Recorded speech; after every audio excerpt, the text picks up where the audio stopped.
जय माता दी दोस्तों। आइए अब हम नवरात्रि के 5वें दिन देवी भागवत का आगे का अध्याय सुनते हैं। दुर्मुख युद्ध में मारा गया यह समाचार सुनकर महिषासुर क्रोध से मूर्छित हो गया। उसने कहा कि दुर्मुख और वाशकल मेरे बड़े शूरवीर दानव थे।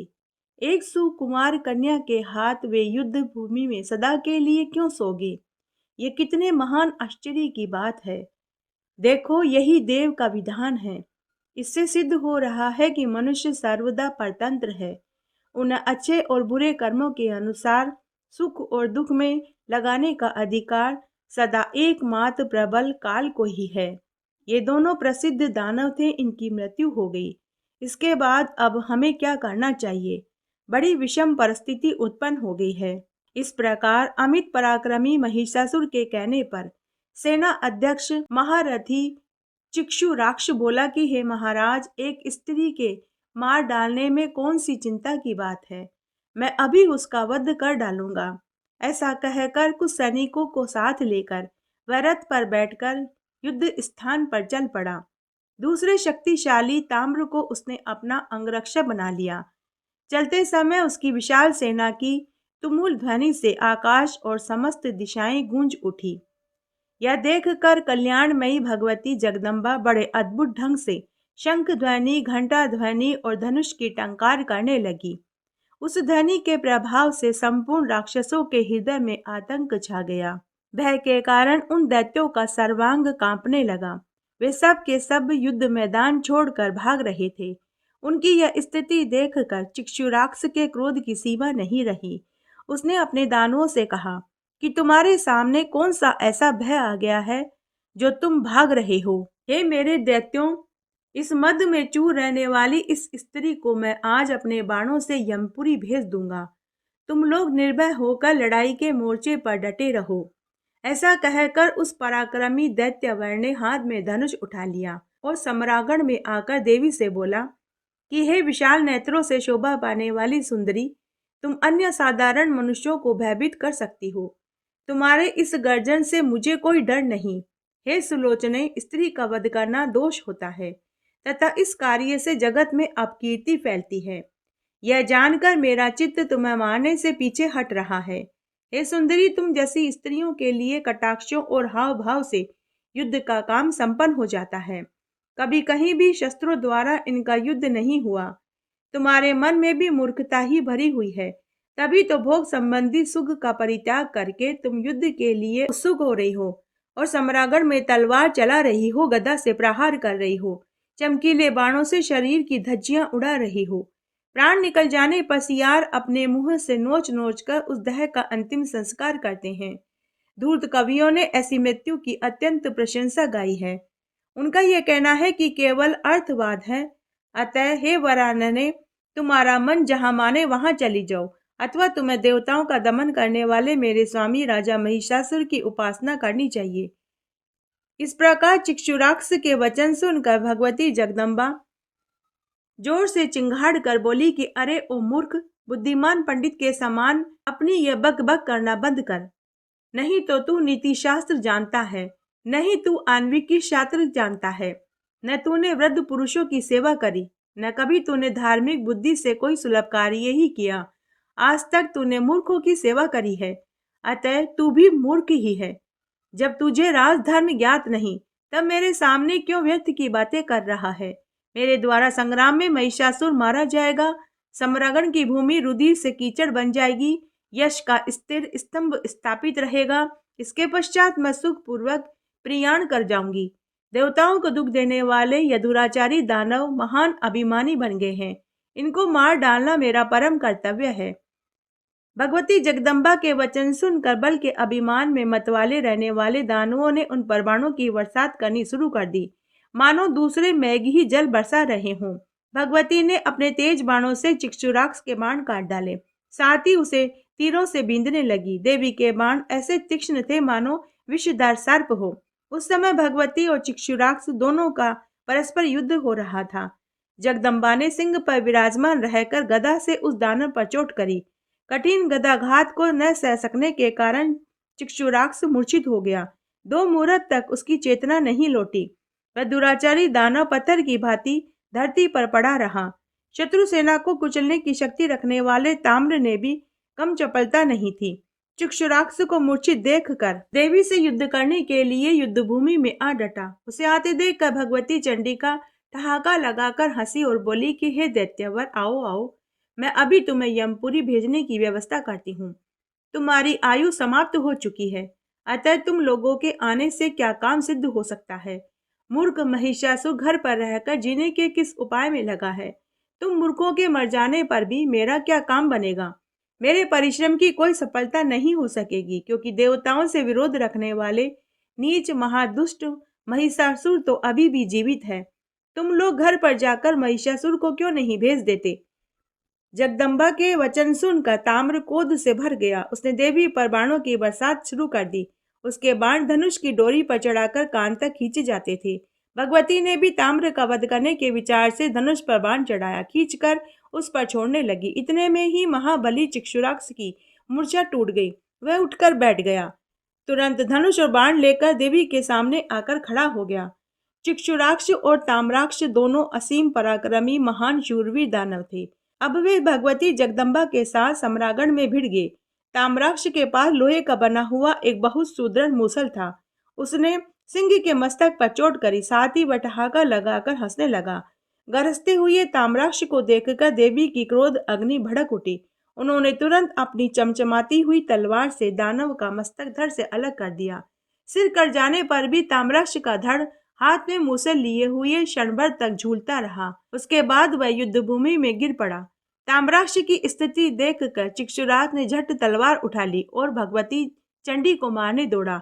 हाथ में तलवार लेकर सामने आते हुए दानव को देखकर भगवती ने उस पर 5 बाणों से प्रहार किया। देवी के एक बाण से चक्षुराक्ष की तलवार कट गई, दूसरे बाण से उसके हाथ साफ हो गए, अन्य बाणों से उसका मस्तक धड़ से अलग हो गया। इस प्रकार चक्षुराक्ष और ताम्राक्ष दोनों राक्षसों का निधन हो गया। वे बड़े ही दुष्ट संग्राम में अजय माने जाते थे। उनके मर जाने पर दानव सेना में हाहाकार मच गया। उन दानवों की मृत्यु देखकर संपूर्ण देवता आनंद से विवल हो रहे थे। उन्होंने आकाश में विराजमान होकर देवी पर पुष्पों की बरसात करी। देवी ने चक्षुराक्ष और ताम्राक्ष को मार डाला। जब यह समाचार महिषासुर ने सुना तो उसके आश्चर्य की सीमा नहीं रही। तब उसने देवी का वध करने के लिए बहुत से अमित बलशाली दैत्यों को जाने की आज्ञा दी। उन दैत्यों में असिलोमा, विडालाक्ष ये प्रमुख दानव थे। युद्ध में कोई इनका सामना नहीं कर सकता था। इन्होंने कवच पहन लिए, हाथों में अस्त्र शस्त्र लेकर विशाल सेना के साथ वे युद्ध भूमि में पहुंच गए। असिलोमा देवी से बोला कि हे देवी, सच्ची बात बताओ, तुमने किस प्रयोजन से यहाँ आने का कष्ट उठाया। हे सुंदरी, इन निरपराध दैत्यों को तुम क्यों मार रही हो, इसका कारण बतलाने की कृपा करो। मैं अभी भी तुम्हारे साथ संधि करने को तैयार हूँ। हे वरारोहे, हे सुवर्ण मणि रत्न और सुंदर वस्त्र धारण करने वाली, क्यों युद्ध की अभिलाषा प्रकट करती हो। युद्ध में तो दुख और संताप की भरमार होती है। महात्मा पुरुष कहते हैं कि युद्ध संपूर्ण सुखों का विघातक है। तुम्हारा यह शरीर अत्यंत ही सुकोमल है। पुष्प का आघात भी इसके लिए असहनीय है।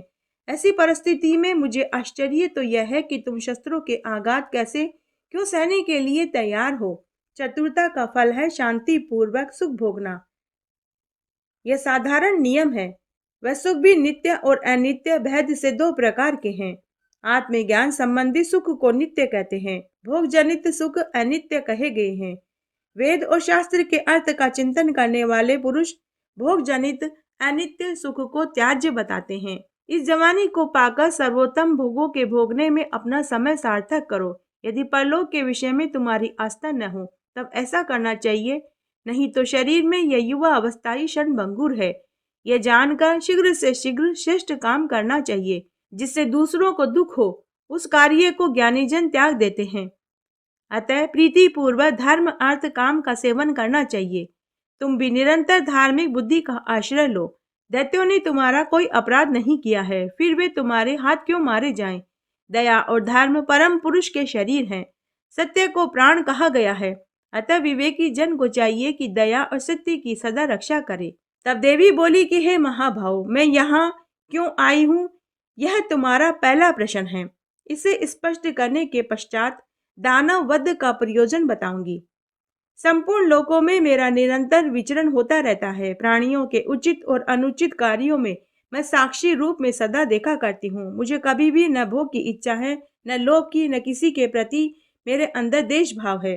धर्म की मर्यादा रखना, साधुजनों का संरक्षण करना, धर्म की स्थापना करना, यही मेरा काम है। इस नियत व्रत का मेरे द्वारा निरंतर पालन होता रहता है। संत पुरुषों की रक्षा करना, वेदों को सुरक्षित रखना तथा जो दुष्ट है उन्हें मारना, ये मेरे सहज कार्य हैं।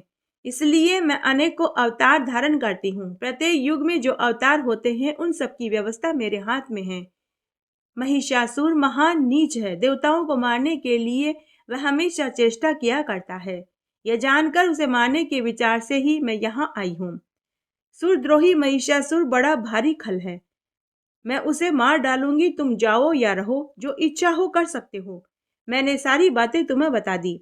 अतः जाकर अपने दुराचारी राजा महिषासुर से कहो कि हे राजन, आप क्यों अन्य दैत्यों को भेजते हैं? स्वयं जाकर युद्ध क्यों नहीं करते? संभव है तुम्हारे महाराज को मेरे साथ संधि करने की बात जच जाए। ऐसी स्थिति में तुम सभी का परम कर्तव्य है कि वीर भाव का परित्याग करके सुखपूर्वक पातालोक में चले जाओ। तुम लोगों ने संग्राम में परास्त करके देवताओं से जो धन छीन लिया है वह वापस उन्हें लौटा दो।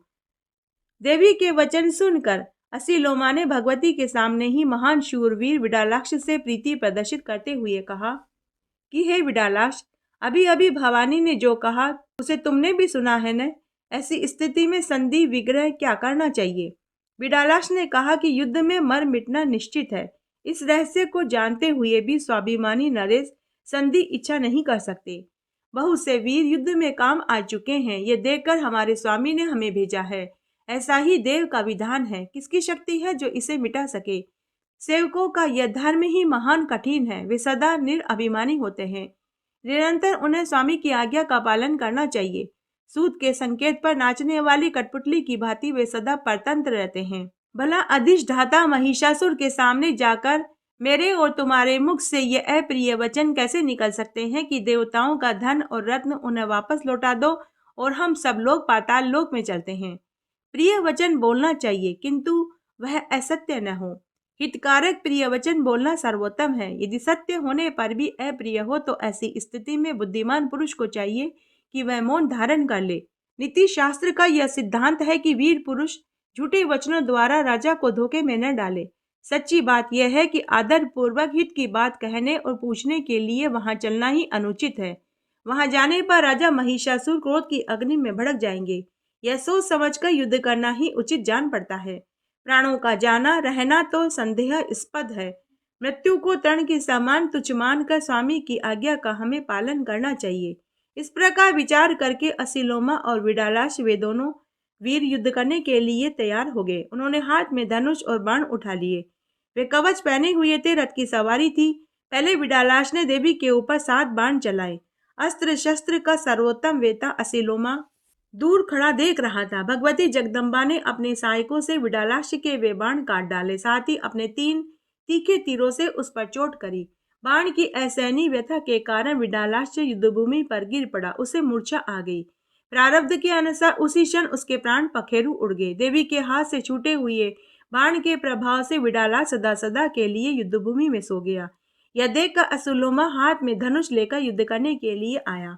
वह अपना दाहिना हाथ ऊपर उठाकर देवी के प्रति कुछ वचन कहने लगा। हे देवी, दानव बड़े दुराचारी हैं। मैं जानता हूँ अब इनकी मृत्यु सिर पर आ गई है। फिर भी पराधीन होने के कारण युद्ध करना मेरे लिए परम कर्तव्य है। महिषासुर महान मूर्ख है। प्रिय और अप्रिय के विषय में वे कुछ नहीं जानते। उसके सामने हितकारक वचन भी यदि अप्रिय है तो मुझे नहीं कहने चाहिए। मैं वीर धर्म के अनुसार मर जाना उचित समझता हूँ, फिर वह चाहे शुभ हो अथवा अशुभ। मेरे समझ से प्रारब्ध ही बलवान है। पुरुषार्थ को धिक्कार है, इससे कोई काम सिद्ध नहीं होता। तभी तो तुम्हारे हाथ लगते ही दानव जमीन पर लेट गए। इस प्रकार कहकर दानव असीलोमा ने देवी के ऊपर बाण बरसाना शुरू करा। निकट आते ही भगवती ने अपने बाणों से उसके बाण काट डाले। साथ ही शीघ्रगामी बाण से असीलोमा को गहरी चोट पहुंचाई। उस समय भगवती का मुखमंडल क्रोध से तमतमा रहा था। देवता दूर से खड़े देख रहे थे। असीलोमा का सर्वांग बाणों से बिंध गया। रुधिर की धारा बहने लगी। इससे वह इस प्रकार शोभा पाता मानो फूला हुआ पलास का वृक्ष हो। फिर तो असीलोमा ने लोहे की बनी विशाल गदा हाथ में उठा ली। बड़ी शीघ्रता के साथ वह देवी को मारने दौड़ा। क्रोध में आकर उसने सिंह के मस्तक पर गदा का प्रहार किया। सिंह ने असीलोमा के किए हुए गदाघात की कुछ भी परवाह नहीं करी, उल्टे अपने नखों से उसकी छाती चीर डाली। तब वह विकराल दैत्य हाथ में गदा लिए ही बड़े जोर से उछला और सिंह के मस्तक पर चढ़कर उसने भगवती जगदम्बा पर गदा से चोट करी। देवी ने असीलोमा के किए प्रहार को रोक लिया और उसी क्षण अपने तीक्ष्ण तलवार से उसका मस्तक धड़ से काट डाला। मस्तक कट जाने पर वह दानव असीलोमा तुरंत जमीन पर लेट गया। अब तो उस दुरात्मा दानव की सेना में हाहाकार मच गया। देवी की जय हो, देवी की जय हो, देवतागण स्तुति करने लगे। किन्नरगण यशोगान करने लगे। विडालाक्ष और असीलोमा सदा सदा के लिए युद्धभूमि में सो गए।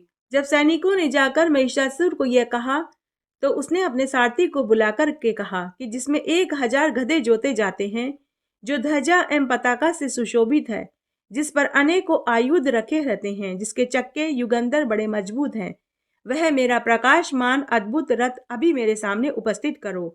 आज्ञा पाते ही सारथी तुरंत रथ लेकर आ गए और बोले कि हे महाराज, हम खूब सजाकर रथ को लेकर आए हैं। वह बाहर दरवाजे पर खड़ा है। उस रथ पर संपूर्ण श्रेष्ठ आयुध सुरक्षित है। उत्तम चांदी से उसे छा दिया है। तदनंतर रथ आ गया। यह जानकर दानवराज महाबली महिषासुर मनुष्य का शरीर धारण करके सम्रागण में युद्ध करने के लिए तैयार हो गया। उसने मन ही मन सोचा, मैं भैंसे के रूप में हूँ, मेरा मुख अत्यंत कुरूप है, मेरे मस्तक पर सींग है। इस रूप को देखकर देवी अवश्य ही उदास हो जाएगी। स्त्रियों को प्रसन्न करने के लिए सुंदर रूप बनाना चाहिए। अतः आकर्षक रूप और चतुरता से संपन्न होकर मैं उस युवती के सामने जाऊंगा, जिससे मुझे देखते ही उसके हृदय में प्रेम उमड़ पड़ेगा। मेरे लिए भी सुख की संभावना इसी स्थिति में है। ऐसा मन में विचार करके दानवराज ने भैंसे का रूप त्याग कर सुंदर पुरुष का रूप धारण कर लिया। उसके हाथों में संपूर्ण आयुध सुरक्षित थे।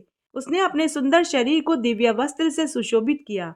उस समय महिषासुर ऐसा जान पड़ता था जैसा कोई दूसरा कामदेव आ गया हो।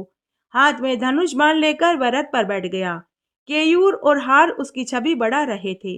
अभिमान में चूर होकर सेना साथ लिए वह भगवती जगदम्बा के पास पहुंचा।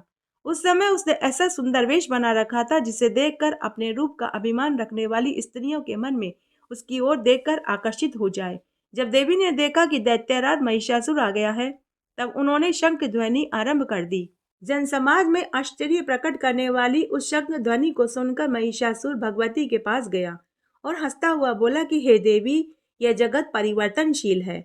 स्त्री पुरुष जो भी इसमें रहते हैं, सबके मन में सब प्रकार से सुख भोगने की इच्छा होती है। मनुष्य को संयोग में ही सुख प्राप्त होता है, वियोग से दुख मिलता है। हे प्रिय, मैं अपनी रुचि के अनुसार अनेक प्रकार के रूप धारण कर सकता हूँ। इंद्र प्रभृति सभी देवता संग्राम में मुझसे परास्त हो चुके हैं। इस समय मेरे महल में जितने दिव्य रत्न हैं, उन सभी का तुम उपभोग करना। इच्छा अनुसार तुम उनका दान भी कर सकती हो। हे सुंदरी, अब तुम मेरी पटरानी बनने का प्रस्ताव स्वीकार कर लो। मैं तुम्हारी दास्ता स्वीकार करने को तैयार हूँ। तुम्हारी आज्ञा मानकर मैं देवताओं के साथ वेर भाव करना भी छोड़ दूंगा। तुम्हें जिस प्रकार सुख प्राप्त हो, मैं वही कार्य करने को तैयार हूँ। मधुर वचन बोलने वाली हे प्रिय, तुम्हारे नेत्र बड़े ही विशाल हैं। मेरे लिए जैसा आदेश हो वैसा ही संपन्न करने को मैं तैयार हूँ। तुम्हारे रूप ने मेरे मन को मोह लिया है। अब मैं अत्यंत आतुर होकर तुम्हारी शरण में आया हूँ। कामदेव के बाणों ने मुझे बुरी तरह घायल कर दिया है। तुम शरणागत की रक्षा करो। शरण में आए हुए की रक्षा करना तुम्हारा धर्म है। काली भुवों से अनुपम शोभा पाने वाली हे कृशोदरी, मैं तुम्हारा निजी चाकर बनकर रहूंगा। मुझे तुम्हारी चाकरी करना स्वीकार है। जीवन पर्यंत मैं सत्य वचन का पालन करूंगा, कभी विचलित नहीं होऊंगा। मैंने अनेक प्रकार के आयुध त्याग दिए हैं। तुम्हारे चरणों में मैं मस्तक झुका रहा हूँ। मुझ पर दया करो। जन्म से लेकर आज तक ऐसी दीनता भरे स्वर मैंने कभी किसी से नहीं कहे। ब्रह्मा आदि अनेकों शक्तिशाली पुरुषों से मुठभेड़ होने पर भी मैं उनसे कभी नहीं डरा। केवल तुम्हारे ही समक्ष मैंने अधीनता स्वीकार करी है। ब्रह्मा प्रभृति संपूर्ण देवता सम्रागण में मेरे चरित्र से परिचित है। इस प्रकार महिषासुर के वचनों को सुनकर अनुपम छवि धारण करने वाली भगवती चंडिका के मुख पर प्रसन्नता की किरणें चमक उठी। उसने मुस्कुराकर कहा, कि परम पुरुष परमात्मा के अतिरिक्त अन्य कोई पुरुष मेरा अभिष्ट नहीं है। हे दैत्य, मैं केवल उन्हीं को चाहती हूँ। अखिल जगत की सृष्टि करना मेरा प्रधान कर्तव्य है। वे परम पुरुष संपूर्ण विश्व के आत्मा हैं। मुझ पर उनकी दृष्टि लगी रहती है क्योंकि मैं उनकी प्रकृति हूँ। मेरा विग्रह कल्याणमय है। उनका सानिध्य पाने से ही मुझ में सदा प्रस्तुत रहने वाली चेतना आती है, नहीं तो मैं जड़ हूँ। उनके संयोग का यह प्रभाव है कि मैं सचेतन हूँ। जिस प्रकार लोहा स्वभावतः जड़ होने पर भी चुंबक का संयोग होते ही उसमें चेतना आ जाती है, मैं ग्राम में सुख भोगने की कभी इच्छा नहीं करती। अरे मूर्ख, तेरी बुद्धि बड़ी खोटी है। इसी से तू स्त्री संबंधी सुख की इच्छा कर रहा है। अरे पुरुष को बांधने के लिए स्त्री एक जंजीर कही गई है। लोहे से बंधा हुआ मनुष्य छूट सकता है, लेकिन स्त्री से बंधा हुआ मनुष्य कभी नहीं छूट सकता। अरे मूर्ख, जिसमें मूत्र ही मूत्र भरा है, उसका सेवन करने के लिए क्यों लोलुप हो रहा है? सुखी होना चाहता है तो मन में शांति रख, इसी से सुख प्राप्त होगा। स्त्री का संग करने से महान कष्ट उठाना पड़ता है। इस बात को जानते हुए भी तू क्यों मूर्खता भरी बातें कर रहा है? देवताओं से वैर छोड़कर स्वतंत्रता पूर्वक संसार में विचरण क्यों नहीं करता? अथवा तुझे जीने की इच्छा है तो पाताल लोक में चला जा। हे दानव, तेरा वध करने के लिए देवताओं ने इस समय मुझे यहाँ भेजा है। तू वाणी द्वारा आज जो मेरा सुहृदय बन चुका है, उसके फल स्वरूप मैं तुझसे सच्ची बात कहती हूँ, क्योंकि तेरा यह व्यवहार मेरी प्रसन्नता का कारण बन गया है। तू जीते जी सुख पूर्वक यहाँ से चला जा और पाताल लोक में जाकर सुख भोग। भगवती जगदम्बा की बात सुनकर महिषासुर फिर से बोला, हे वरा रोहे, हे प्रसन्न वदने, तुम पर आघात करने से मुझे डर लगता है, क्योंकि तुम एक नारी हो। तुम्हारे सभी अंग सुंदर और सुकोमल हैं। इन्हें देखकर मनुष्य का मन मुग्ध होता है। तुम्हारे इस रूप पर विष्णु, शंकर, लोकपाल प्रभृति प्राय सभी निछावर हो चुके हैं। हे कमल लोचने, तब फिर क्या तुम्हारे साथ युद्ध करना मेरे लिए उपयुक्त होगा? हे सुंदरी, यदि तुम्हें रुचि हो तो मेरी सहधर्मिणी बनकर मेरी उपासना में तत्पर हो जाओ, अन्यथा जहाँ से आने का कष्ट किया है उसी देश में इच्छा अनुसार वापस चली जाओ। मैं तुम पर अस्त्र शस्त्र नहीं उठाऊंगा, क्योंकि तुम मेरे साथ मैत्री कर चुकी हो। मैंने हित भरी कल्याण की बातें तुमसे करी है, अतः आनंद पूर्वक चले जाने से ही तुम्हारी भलाई है। ऐसी सुनैनी स्त्री को मार देने में मेरी तनिक भी शोभा नहीं होगी। स्त्री, बालक और ब्राह्मण की हत्या के लिए प्रायश्चित का कोई विधान नहीं है। अतः आज मैं तुम्हें लेकर घर चलने का विचार कर रहा हूँ। यदि मैं तुम्हारे साथ बल प्रयोग करता हूँ तो इससे किसी उत्तम फल की संभावना भी नहीं दिखती, क्योंकि वैसी स्थिति में भोग सुख का अवसर नहीं मिलता। यही कारण है कि मैं नम्र होकर तुमसे प्रार्थना कर रहा हूँ। प्रिया के मुख कमल से वंचित रहने पर पुरुष के लिए अन्य कोई सुख का साधन नहीं है। किसने तुम्हें भोगों से वंचित कर रखा है? मधुर भाषण करने वाली हे प्रिय, किसी शत्रु ने तुम्हें ठग लिया है। इसी से संप्रति तुम्हारी ऐसी बुद्धि हो गई है। अब तुम इस आग्रह को छोड़कर अत्यंत ही सुंदर कार्य में उद्यत हो जाओ। यह निश्चय है कि संबंध हो जाने पर तुम्हें और मुझे सुख प्राप्त होगा। विष्णु लक्ष्मी के साथ, ब्रह्मा सावित्री के साथ, शंकर पार्वती के साथ, इंद्र शची के साथ, ब्रह्मा ब्रह्माणी के साथ जैसे सुशोभित होते हैं, कौन ऐसी स्त्री होगी जो पति से अलग होकर चिरस्थायी सुख प्राप्त कर सके? हे सुंदरी, तुम्हें कौन सा ऐसा उपदेश मिल गया जिसे सर्वोत्तम समझकर तुम मेरे सदृश श्रेष्ठ पति को अस्वीकार कर रही हो? हे कांते, पता नहीं इस समय मूर्ख कामदेव कहाँ चला गया, जो अपने सुकोमल 5 बाणों से तुम्हें व्यथित नहीं कर रहा। तुम्हें बाद में पछताना पड़ेगा। हे सुंदरी, तुम्हारी भी मंदोदरी जैसी दशा होगी। उसे परम सुंदर अनुकूल नरेश पति रूप में प्राप्त हो रहा था, किंतु उसने उसको अस्वीकार कर दिया।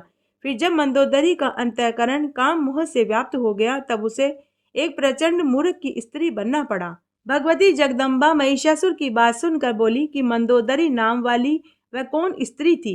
वह कौन राजा था जिसे उसने त्याग दिया? और वह कौन धूर्त नरेश था जिसकी वह स्त्री बनी?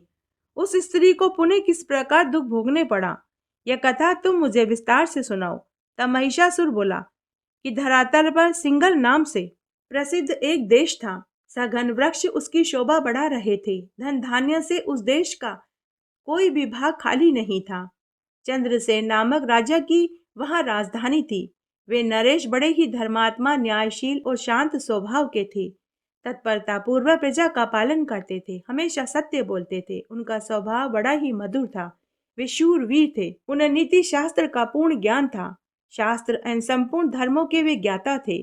धनुर्वेद में उनकी अच्छी गति थी। उनकी सुंदर स्त्री भी वैसी ही सर्वगुण संपन्न थी। पति भक्ति में उसका अटूट अनुराग था। चंद्रसेन की यह प्रेयसी भार्या गुणवती नाम से प्रसिद्ध थी। उसमें सभी उत्तम लक्षण मौजूद थे। उसने प्रथम गर्भ से एक बड़ी सुंदर कन्या को जन्म दिया। मन को मुग्ध करने वाली उस पुत्री को पाकर पिता बड़े ही संतुष्ट हुए। उनका मन आनंद से विवल हो गया। उन्होंने नामकरण के अवसर पर उस पुत्री का नाम मंदोदरी रख दिया।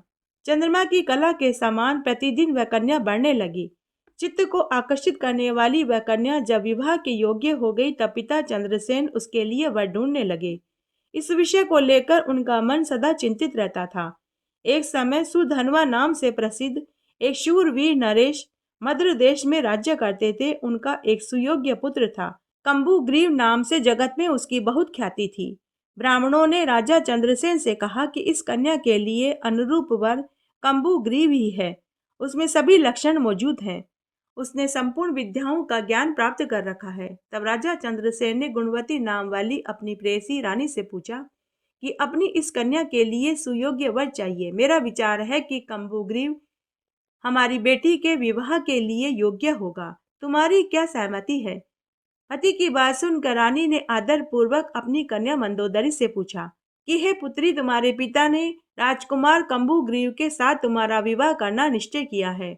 बताओ तुम्हें वह पसंद है या नहीं। माता का वचन सुनकर मंदोदरी बोली कि मैं पति का वरण नहीं करूंगी। विवाह करना मुझे अभिष्ट नहीं है। मैं कुमारी व्रत में अडिंग रहकर अपना जीवन बिताऊंगी। हे माताजी, स्वतंत्रता पूर्वक विचरण करने की मेरी अभिलाषा है। मेरा प्रतिक्षण तपस्या में व्यतीत होगा। इस संसार रूपी समुद्र में परतंत्र व्यक्ति को अनेक कष्ट सहने पड़ते हैं। शास्त्र के पारगामी विद्वानों का कथन है कि मोक्ष का साधन स्वतंत्रता ही है। अतः मैं मुक्त रहूंगी। मुझे पति से कोई प्रयोजन नहीं। विवाह होते समय अग्नि के समीप यह प्रतिज्ञा की जाती है कि पतिदेव में मैं सब तरह से आपके अधीन हूँ। फिर ससुराल में जाकर सास देवर प्रवृत्ति जितने हैं उन सब के अनुकूल होकर रहना पड़ता है। पति के चित्त में अपना चित्त लगाना पड़ता है। इस दुख को सबसे अधिक माना गया है। यदि पतिदेव किसी दूसरी सुंदर स्त्री के साथ प्रेम कर ले तो सोत का दुख अलग से उठाना पड़ता है। उस समय पति से ईर्ष्या उत्पन्न हो जाती है। फिर क्लेश बढ़ता है। हे माता, संसार में सुख कहाँ है? खास करके स्त्रियों के लिए तो यह संसार सदा ही सुख से रहित है। इसलिए मेरी समझ से पति का वरण करना सर्वदा अवांछनीय है। पुत्री के इस प्रकार कहने पर उसकी माता अपने पति से बोली कि हे प्रभु, राजकुमारी विवाह करना नहीं चाहती। उसने कुमारी व्रत का पालन किया है। जप और व्रत में सदा तत्पर रहकर वह संसार से विरक्त रहना चाहती है। विवाह संबंधी बहुत से दोषों से वह पूर्ण परिचित है। अतः पति बनाने की बात उसे रुचिकर नहीं लगती। रानी की बात सुनकर राजा चंद्रसेन ने पुत्री की इच्छा अनुसार उसके विवाह का विचार त्याग दिया। वह राजकुमारी माता पिता के संरक्षण में उनके घर ही रहने लगी। स्त्रियों के अंग में जब जवानी के अंकुर जमने लगते हैं तब काम की उत्पत्ति होना स्वाभाविक है। अवस्था के अनुसार ऐसा होना स्वाभाविक है। पग पग पर ज्ञान की बातें करने वाली जिस राजकुमारी ने बार बार प्रेरणा करने पर भी पति स्वीकार करना नहीं चाहा, वहीं एक दिन सघन वृक्षों वाले उपवन में दासियों के साथ प्रेम पूर्वक विहार करने के लिए पहुंच गई। वहां की लताएं पुष्पों से सुशोभित थी। उन पर दृष्टिपात करते ही वह प्रसन्न वदन वाली सुंदरी उस उद्यान में कीड़ा करने लगी। वह राजकुमारी पुष्प चुनती हुई विचरण कर रही थी। इतने में ही उस मार्ग से देववश कौशल देश का नरेश पहुंच गया। वीर से नाम से परम प्रसिद्ध वह राजा बड़ा शूरवीर था। उसके साथ कुछ सैनिक थे, परंतु उस समय वह अकेले ही रथ पर बैठकर आया था। सेना उसके पीछे पीछे आ रही थी। दूर से ही राजा वीरसेन ने एक सुंदर युवती को देखा।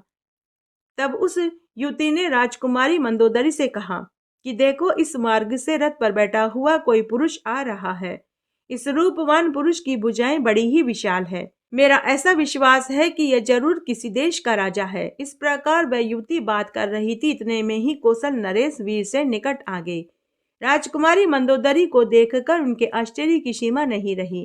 तुरंत वह रथ से नीचे उतर आए और दासी से बोले कि बड़ी बड़ी आंखों वाली यह राजकुमारी कौन है और किसकी पुत्री है?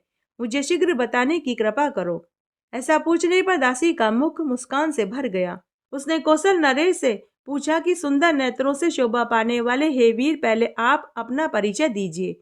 आप बताइए कि आप कौन हैं, किस देश के राजा हैं। दासी के पूछने पर राजा वीरसेन ने अपना परिचय दिया और कहा कि इस भूमंडल पर एक परम अद्भुत कौशल नाम का देश है। मैं उस देश का राजा हूँ। मेरा नाम वीरसेन है। मेरे पास चतुर्गनी सेना है। तब दासी ने राजा वीरसेन से कहा कि हे महाराज, यह हमारी राजकुमारी है। इनका नाम मंदोदरी है। ये यहाँ क्रीड़ा करने आई है। दासी की बात सुनकर राजा वीरसेन ने पुनः कहा, हे दासी, तुम बड़ी विदुषी हो। तुम मेरी बात राजकुमारी को समझाओ। मेरा कथन है, हे सुलोचने, मेरा जन्म कुकुस वंश में हुआ है। मैं वहां का राजा हूँ।